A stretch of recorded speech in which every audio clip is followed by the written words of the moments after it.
molio mog dragog Mehe Puzića, draga Anko, dragi gradonačelniče i uvaženi gospodine ministre i prijatelji, prije svega dobre pjesme, dobre sevdalinke koju je njegovao vaš sugrađanin, vaš i moj Meho Puzić.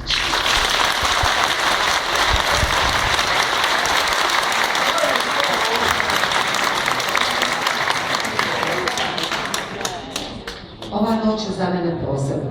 Meni je samo žao što se ova noć nije desila mnogo ranije. Ali, kako kažu, nikad nije kasno. Jako je važno da se ovaj grad na ovaj način oduži svemu onome što je zapravo Meho Puzić, prije svega kao čovjek, kao građanin ove čaršije, Bosne i Hercegovine i regije, pronosio svojim glasom, svojom pjesmom, svojom ljepotom njegove duše širom svijeta. Dakle, o Mehi Puziću ja bih mogla dugo i naširoko govoriti. Prije svega, moja karijera i moji prvi koraci na muzičkoj sceni vezani su upravo za tog čovjeka, za Mehu Puzića.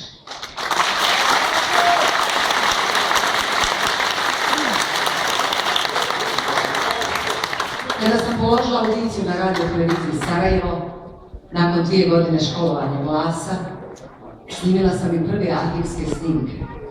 Snimila sam i prvu ploču Voljela sam oči zelene i nakon toga debitirala na Iličanskom festivalu sa pjesmom Ja te pjesmom zovem. Međutim, putujući sa orkestrom radio televizije Sarajevo u to vrijeme i muzičkom produkcijom na čelu sa producenticom Natom Bojić, Meho Puzić je bio učesnik u jednoj od tih večeri.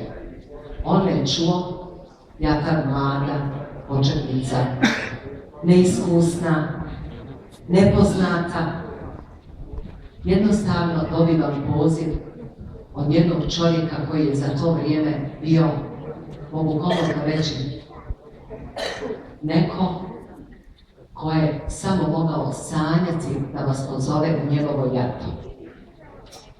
To bi vam je izgledalo, vjerovatno ja se mnogo ne razumijem u fudbal, a kao što bi sad izgledalo da vas Messi povede negdje u svoj tim, da debitirate i da pokušavate napraviti karijeru.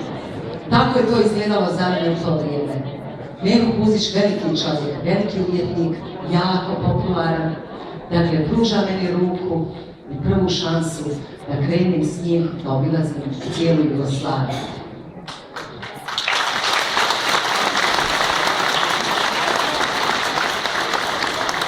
Putujući s njim, mnogo toga sam lijepog naučila tog čovjeka. Prije svega naučio me profesionalizmu, tačnost. Mada nisam baš uvijek tačna, iskreno kažem, ali sam mu nekako znala provući šnuru, nekako malo prevariti kad zakasnim, ali on je uvijek znao mene nadmudriti pa kažem 11 polazaka, ono u stvari tek u 12 bio, da bi došla kao na vrijeme. Onda je pored mnogo divnih anegdota koje smo s njim doživjeli, divnih ljepota koje smo s njim doživjeli, nikada u životu nije se naljutio. Ja ga nikad nisam vidjela ljutog. Nikada se nije znao posveđati. Ja vam ovo pričam nešto iskreno iz duše, ne zato što njega nema. Upravo zato što je on na istini, a mi smo, nažalost, ovdje na laži. Jer ovaj svijet je lažan.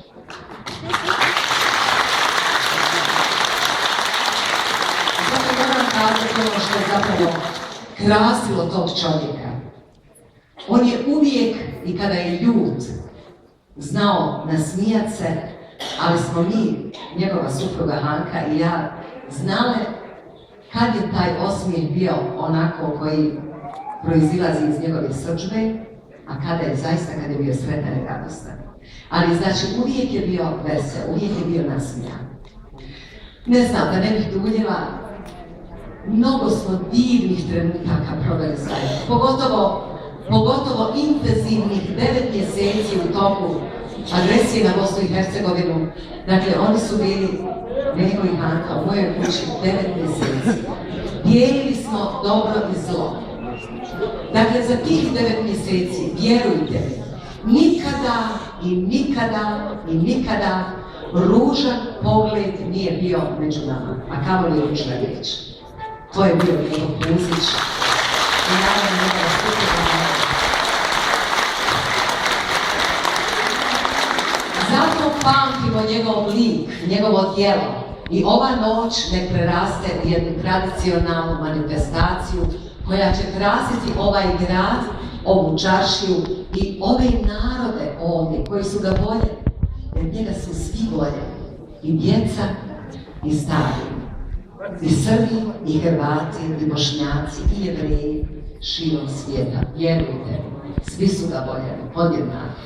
Zato pamtimo ovu noć i neka ostane u trajnom sjećanju u vašim srcima i za naredne generacije.